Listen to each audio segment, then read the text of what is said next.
Yo, what's up guys, welcome back to another video. I hope you guys are having a wonderful day and a wonderful holiday. But yeah, in today's video I'm going to be analyzing I think 3 Arena Pred gameplay. Currently I am top 30 and I was able to play with 2 of my other BR Preds. So we were just wiping through teams. We gained like 150 AP in like an hour, which is pretty impressive. So hope you guys enjoy the video and I hope you guys have a wonderful rest of your day. Alright, so in this first game, we're against a Path, Octane, Blood. So it's a pretty common type of team we see here. As you can see, I actually did get the Octane heirloom, which is sick. It's so nice to have an heirloom, because I only had Gibbies and Lifelines, and I don't use either of those. But yeah, we're just stimming into the middle, holding our ground here. That's basically what we want to do. We want to maintain ground in this middle area, as it is in the zone. Our horizon does get low, so I'm going to drop and cover for him. I'm able to kill the Blood, I think, and I come up here to hold this top area, because if they do get the high ground, it's gonna be like harder for us to push. And I'm able to knock one and crack the other guy. So yeah, in this situation, because I am the one with the most HP, you should be the one playing the most aggressive, trying to get some damage in while your horizon's healing, and that's exactly what I did. Alright, so in the second round, we stim over to this left side as it is in the zone once again. And yeah, I'm just holding this middle area. I just pre-fired this entry, because sometimes it does work if you do pre-fire that little area where people usually go in. I can see 2 of them are cracked, so all I have to do is just go ahead and just shoot my gun and try to deal as much damage as a lot of damage is already done, and we just easily win the round here. All I had to do was win my 1v1, and my teammates could win their 2v2s. That's one important part about winning your 1v1s. Really important as an individual player. Alright, so in the third round, it's the same thing. I think all these rounds are on the right side. Now, usually in the first 2 rounds, I go like Volt first round and then Hemlock second round. If I can afford the 301, I get it the third round. And that's exactly what I can do here. Arthur 1 is probably the strongest weapon for the third round. I don't think Devo is that good, as it's pretty expensive and it's better to buy heals and nades in the third round. I can see your horizon just queuing up, dealing a lot of damage here. And I know that that guy's low and the other guy's low as well, because it said on the top right that Bloodhound was also cracked. And this is the last one, and we're able to just finish it off. Spam finisher just for the toxicity. And yeah, that is the game. That finished in like 3 minutes, I think. Alright, so on to the second game. Yep. So round 1, it's towards the ship side. I usually get the Volt on this side. There's a lot of good guns you can use on Party Crasher. I think 30-30 is also a really good gun in the second round, or in the first round, that a lot of people don't really use.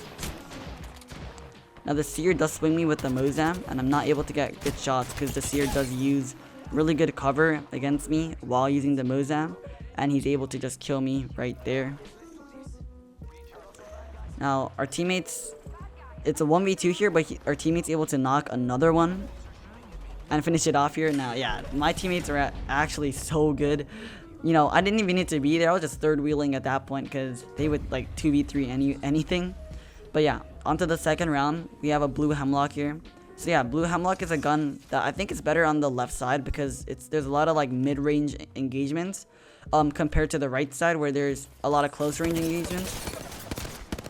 Now the Seer is literally one shot, and because there is a serial, I'm gonna try to not peek as much and use cover.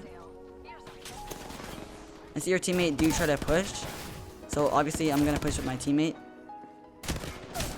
The Seer pushes me back and I get down, but yeah, we're able to just kill him. Dealing a lot of damage even with like a huge serial is really important.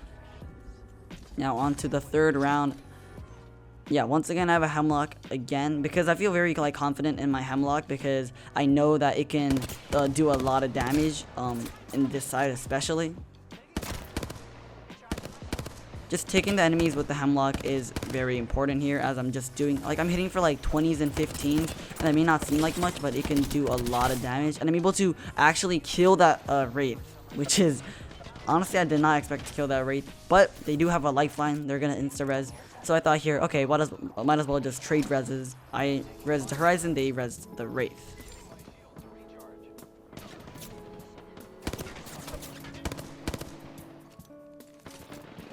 Now once again, okay, our Pathfinder does get low here, and I do see one of them swinging them, so I'm gonna try to apply pressure by peeking. But playing that area will get me swung. If I do get swung, my teammates will not be able to look at me, so I back up even further to this little staircase. Our Horizon unfortunately does get aped. And I'm getting shot by 2 people at the same time. There's 2 around me. I think this Wraith drops down. I'm able to win the 1v1 against the Wraith. And all I have to do is just heal and try to stay alive here. You do have a lifeline, and I'm instantly aware they're going to res, but I try to drop down here, but there's 2 of them on me, and unfortunately I do get killed there. Alright, on to this 3rd round. Now all I'm thinking here is we gotta win it here. Just make it 3-1, or else it's going to go to tiebreaker. I have a purple Hemlock once again. Honestly, if you guys do not really like the Hemlock, it's okay to get a 301 in the 3rd round or 4th round. But I think Hemlock is a really underrated and really strong gun that a lot of people don't utilize that much. Especially in console lobbies, I think it can be really, really good. I can see that they're pushing up a bit, so I do need to pop a bat. Because our Horizon is low, there's not really much I can do here. There's 2 on me climbing up, and I stim over just to increase the ADS speed. So yeah, that's one thing I like to do as Octane is if you're stimming, you can ADS around and hip fire really, really fast. So the enemies will be, they'll have a harder time trying to track you. And we're able to just finish it off right there. Easy 2v3, and yeah. Alright, so on to the 2nd game here. We're playing Pathfinder on the map Overflow. Now although the circle is towards the right, I'm gonna grab towards the middle area. This is good because you can see the people trying to get the crafting over here, and you can just walk around to the box area and have an angle on the bin. Hit this Octane for 30. So I'm not really sure where they are. I know the Bangalore is like somewhere in the middle, and now I know that the Pathy's on the bin. I didn't know that he was on the bin at all. So we do get cracked here, popping 1 cell. This is not good. Both our teammates are flesh, so I choose to just try to cover one of them and help one of them out. We're able to kill the Bangalore, make it into a 2v2. And now I instantly take this height here because if we are on the low ground, they can just take space on us and just fully control how we play. So taking this height is going to be really important. I see this Pathy towards the right.